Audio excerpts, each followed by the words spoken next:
سنو، جب اللہ تمہیں طویل صبر کے بعد کچھ عطا کرتا ہے تو تمہاری زندگی میں یہ ایک نشانی بار بار ظاہر کرواتا ہے۔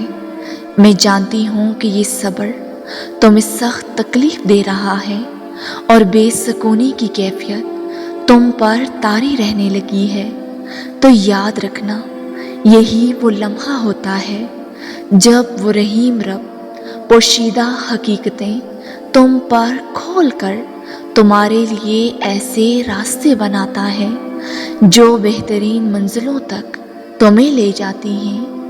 یہ زندگی کئی معنوں میں تلخ حقیقت ہے، یہ خوابوں کا سمندر ہے، یہ زندگی ایک مسلسل جدوجہد تو ایک مشکل ترین امتحان بھی ہے۔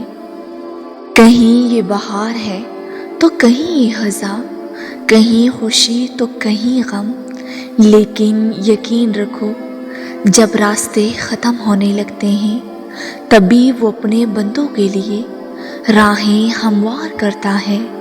تمہارے رب کا فرمان ہے کہ مجھ سے مانگو اور سچے دل سے مانگو، میں تمہاری دعاؤں کو ضرور قبول کروں گا۔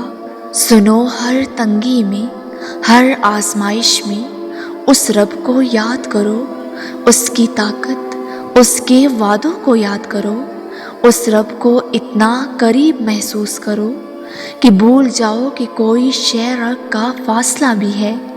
اس کے نام کی تسبیح کو ہونٹوں سے دور مت کرو، پھر دیکھنا سکون تمہاری رگ رگ میں سما جائے گا۔ سنو، اگر قبولیت میں وقت لگ رہا ہے اور تمہارے صبر کا وقت طویل سے طویل تر ہوتا جا رہا ہے تو مایوس مت ہونا، یہ دیر بھی کسی مصلحت پر مبنی ہوتی ہے، وہ اسی دیر کو تمہارے لیے کامیابی بنا دے گا۔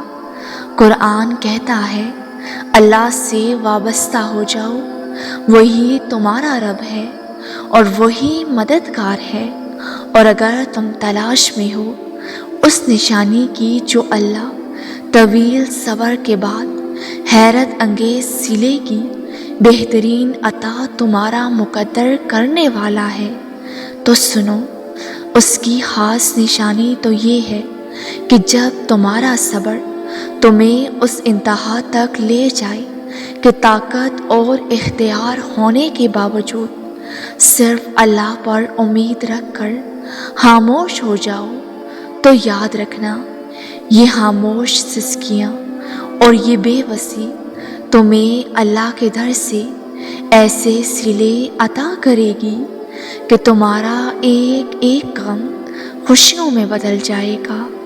نا امید مت ہونا، تم نے امید اس رب سے لگائی ہے نا، تو وہ تمہارے ان آنسوں کی قیمت کو دگنی کر کے لوٹائے گا۔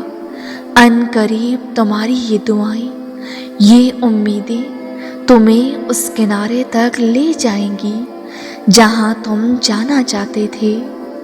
انشاءاللہ۔ ویورز، اگر آپ کو یہ ویڈیو اچھی لگی ہو تو لائک اور کامنٹ کے ساتھ ہمارے اس نیو چینل کو سبسکرائب کر دیں۔ جزاک اللہ۔